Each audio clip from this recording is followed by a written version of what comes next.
Karnataka public service commission 2026 ಫೆಬ್ರವರಿನಲ್ಲಿ ಇದೊಂದು record time ಅಂತಾನೆ ಹೇಳ್ಬೋದು. KPSC ಬಹಳ ಕಡಿಮೆ ಅವಧಿನಲ್ಲಿ ರಿಸಲ್ಟ್ ಕೊಟ್ಟಿದ್ದಾರೆ. 1152 ಅಭ್ಯರ್ಥಿಗಳು ಈಗ ಸಂದರ್ಶನಕ್ಕೆ ಆಯ್ಕೆಯಾಗಿದ್ದಾರೆ. 384 ಪೋಸ್ಟ್ಗಳಿಗೆ ಸಂದರ್ಶನ ನೀಡ್ತಾರೆ. ಸೊ ಅದರಲ್ಲಿ ಇದು 1:3 ರೇಷಿಯೋನಲ್ಲಿ 384 × 3. ಸೊ ಆ ಒಂದು ರೇಷಿಯೋನಲ್ಲಿ 1152 ಅಭ್ಯರ್ಥಿಗಳು ಇಂಟರ್ವ್ಯೂ ಕೊಡ್ತಾರೆ. KPSC ಒಂದಾನೊಂದು ಕಾಲದಲ್ಲಿ 200 ಮಾರ್ಕ್ಸಿಗೆ ಇಂಟರ್ವ್ಯೂ ಮಾಡ್ತಾ ಇತ್ತು.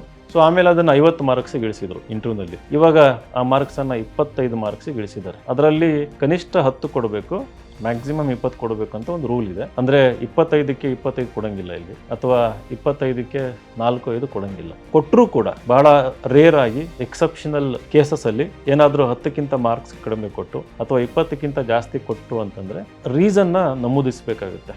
ಯಾಕೆ ಈ ಒಬ್ಬ ಕ್ಯಾಂಡಿಡೇಟಿಗೆ 20ಕ್ಕಿಂತ ಹೆಚ್ಚು ಮಾರ್ಕ್ಸ್ಗಳನ್ನು ಕೊಟ್ಟಿದ್ದಾರೆ ಅಂತಂದ್ಬಿಟ್ಟು ಒಂದೆರಡು ಕಾರಣಗಳನ್ನು ಹೇಳಬೇಕಾಗುತ್ತೆ. ಕಡಿಮೆ ಕೊಟ್ಟರೆ ಅದಕ್ಕೂ ಕೂಡ ಕಾರಣಗಳನ್ನು ಹೇಳಬೇಕಾಗುತ್ತೆ. ನಾವು UPSC ಮಾರ್ಗದರ್ಶನ ಕೊಡ್ತಾ ಇದ್ದೀನಿ. KPSC ಇಂಟರ್ವ್ಯೂ ಮಾರ್ಗದರ್ಶನಕ್ಕೋಸ್ಕರ ನಾನು ನಮ್ಮ ಸಂಸ್ಥೆ ಸದಾ ನಿಮ್ಮೊಂದಿಗೆ ಇರ್ತದೆ. ಉಚಿತವಾಗಿ ಏನೂ ದುಡ್ಡು ನಡೆಯಲ್ಲ ಇಲ್ಲಿ. ಏನಾದರೂ ನಿಮ್ಮಲ್ಲಿ ಲೋಪದೋಷಗಳಿದ್ದರೆ, ಕಮ್ಯುನಿಕೇಷನ್ ಸ್ಕಿಲ್ಸ್ ಚೆನ್ನಾಗಿಲ್ಲ ಅಂತಂದರೆ ಖಂಡಿತವಾಗಿಯೂ ಪ್ರಾಕ್ಟೀಸ್ ಮಾಡಿ ಇಂಪ್ರೂವ್ ಮಾಡಿಸೋಣಂತೆ. ಒಂದು ನೈತಿಕ ಹಾದಿಯಲ್ಲಿ ಮೆರಿಟ್ ಬೇಸ್ಡ್ ಆಗಿ ಎಲ್ಲರೂ ಹೋಗೋಣ, ಎಲ್ಲರೂ ಶ್ರಮಿಸೋಣ, ಎಲ್ಲರೂ ಒಗ್ಗಟ್ಟಾಗಿ ಯಾವುದೇ ರೀತಿ ಕರಪ್ಷನ್ ಆಗದೇ ಇರೋ ರೀತಿಯಲ್ಲಿ ಈ ವರ್ಷ ಇಂಟರ್ವ್ಯೂಗಳು ಆಗೋ ರೀತಿಯಲ್ಲಿ ನಾವೆಲ್ಲ ಶ್ರಮಿಸೋಣ.